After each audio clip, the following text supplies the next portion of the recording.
శంఖచూడు రూపంలో వెళ్తాడు. అంటే తులసి యొక్క భర్త రూపంలో వెళ్తాడు. అంటే మీకు అర్థమయ్యేటట్టు చెప్పాలంటే అహల్య దగ్గరికి తన భర్త ఇంద్రుడు గౌతముడి రూపంలో వెళ్తాడు. ఇది మీ అందరికి మీకు అందరికి తెలిసిన స్టోరీ. అట్లా వెళ్ళినప్పుడు ఆవిడేమనుకుంటుందంటే తన భర్తే అనుకొని అతనికి లొంగిపోయేది. అంటే తనతో కలిసిద్ది అనమాట భర్త అనుకొని.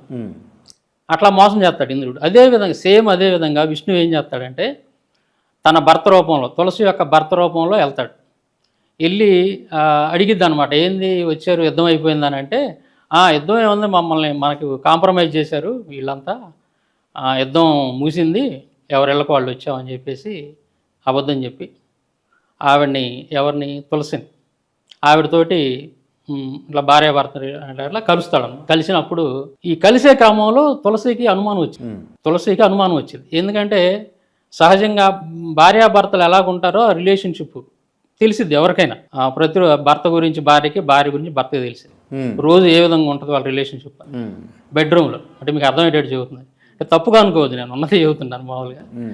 సో ఈవిడికి ఏమైందంటే విష్ణువు కలిసిన తర్వాత తులసికి అనుమానం వచ్చింది.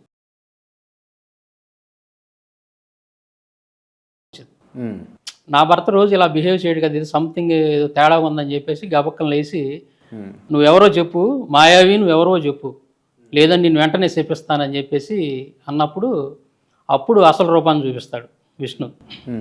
నేను విష్ణువుని ఇట్లా నీ భర్త రూపంలో వచ్చానది. అప్పుడు తులసి శాపం పెట్టి, ఎప్పుడైతే ఈవిడ పాతివ్రత్యాన్ని విష్ణువు చెడగొడతాడో అక్కడ శంఖచూడుని వాళ్ళు చంపేస్తారు, రాక్షసులు దేవతలు చంపేస్తారు అతన్ని.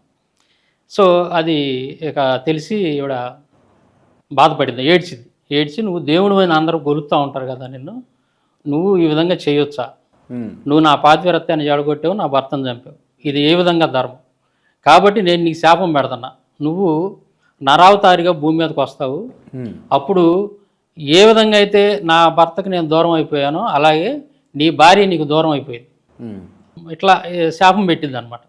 అంటే ఏంది ఆ శాపం ఏంటిది అని అంటే రాముడుగా జన్మిస్తాడు భూమి మీద, ఎవరు, విష్ణువు.